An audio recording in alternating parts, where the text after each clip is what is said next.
Hello, this is Jenny Deason Copeland, owner of Crazy Redhead Publishing. We are very happy to announce our latest product, a family card game, SOCKI. SOCKI can be played with up to 8 players, ages 6 and up. It plays like an open-faced gin rummy game. If you can count up to 12, you can play SOCKI. The story of SOCKI. The rules to SOCKI were taught to Tad by his mother, a shipwrecked Victorian lady. He was born shortly after she was the sole survivor of the misfortunate occurrence. They lived happily on a warm Pacific island. He and his mother often played SOCKI together and with the natives to pass the time during stormy nights. On his 8th birthday, Tad's mother gave him a set of cards for his very own, which she had hand-drawn and painted. He kept them in a sock, which he had found washed up on the beach, and a trunk full of clothes, presumably from the wreck. From that day on, the game was newly named SOCKI. Now that you know the history, let's play SOCKI. First, choose a windless, large, flat playing area, like a kitchen table or a dining room table. Open the box and check the contents. There should be 2 decks of cards and the instructions. Shuffle the 2 decks together. Let's check out the cards. There are 4 suits: pagoda, lady or geisha, boat or junk, and flower. Each suit has cards numbered 1 through 12, and there is one other card, it's called the happy card, which makes you happy if it's in your hand when the scoring is done, but more on that later. Next, decide how many will play. We recommend no more than 6, but you can add as many as want to play. For 6, deal each player 11 cards face down. For 8 or more, deal 8 cards. Place the remaining cards face down where they can be reached by all, as they will be your draw pile. Let's begin. Pick a dealer for the first hand and have them shuffle the cards while the rest of you get snacks and beverages. The player to the left of the dealer is the first to play. This player is treated unfairly at the beginning of each hand. The first player must play at least 3 cards from his hand onto the playing surface face up. Plays are either 3 like-symboled cards like 3 tens, or you can play 3 cards in a run like a 4, 5, 6. But if you play a run, the cards must be of the same suit. If the first player does not have any 3-card plays in their hand, they must draw 1 card at a time from the draw pile until they do have at least a 3-card play. Finally, the first player draws enough cards to be able to play the run 1, 2, 3 of pagodas.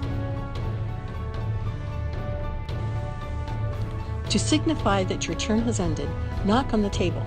Remember, this is a very important SOCKI rule. Once a knock, always a knock. Thou cannot renege on a knock.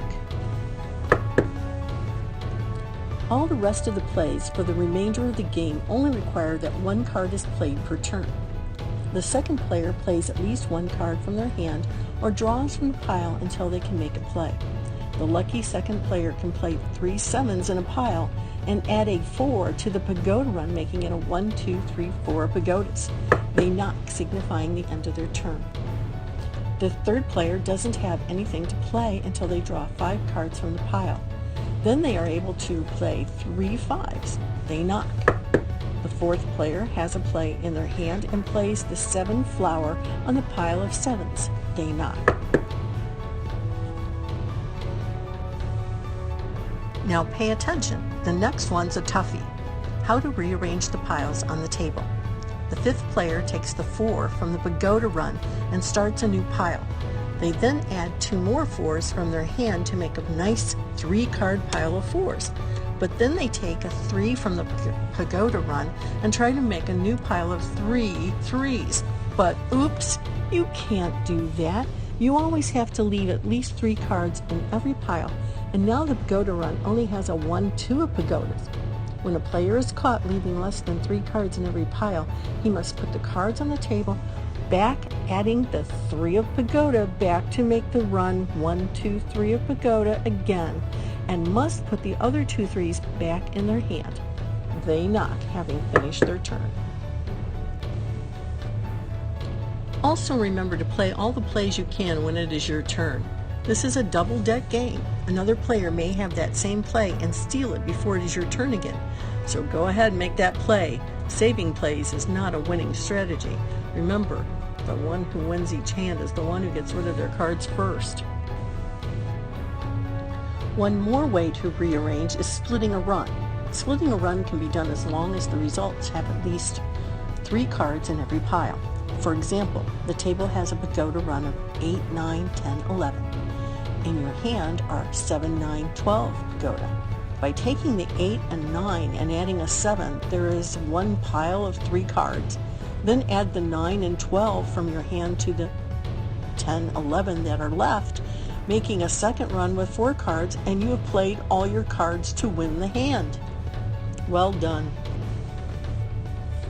Scoring a game. A game consists of many hands. To win a hand, you play all your cards first. Everyone else totals up the value of the cards left in their hands. Happy cards are counted as 0. One of the reasons they are called happy cards. The player who played all their cards gets a 0 for that hand. Hands are dealt and played until someone's score exceeds 100. The lowest score at that point wins the game. But if someone scores exactly 100, they have SOCKI'd the other players and their score reverts to 0, and the game continues until someone's score exceeds 100. Basically, that is SOCKI in a nutshell. Easy to play, takes a lifetime to master. There are just a few basic rules to remember. Leave 3 cards in every pile. You must play at least 1 card per turn. A knock is a knock is a knock. The happy card is not a wild card. Like-symboled piles are mixed suits. Runs are always the same suit. There are no limits on how many cards you have to draw from the draw deck to find a play. There are no limits on how many cards you can play on one turn. Have fun. Let's back up the truck a bit. That one about the happy is not a wild card? We need to emphasize that one. Here are the correct ways to play a happy card. In a pile of happies, to start a run, happy 1, 2, to end a run, happy 12, 11, or to wrap a run, 1, happy 12. That's it. SOCKI is currently available at the Crazy Redhead Publishing website and at Game Crafter. Well, that's a wrap on SOCKI. We hope you and your friends and family enjoy playing the game together. Other family products from Crazy Redhead Publishing include 3 children's books. A Mousekeeper Christmas has been awarded the Best Children's Christmas Book 2017 by Best of Los Angeles. Mousekeeping starts Thanksgiving Eve. New Shoes for Elizabeth, also a Christmas story for ages 8 to 12, is a chapter book. Mama and Love Love is a beautifully illustrated story of a mother's love for her child, ages baby and up. All these books are available on Amazon as both paperback and ebook. A boxed gift set for Mousekeeper Christmas is available exclusively on our website at www.crazyredheadpublishing.com. Please visit, and best to all, Jenny.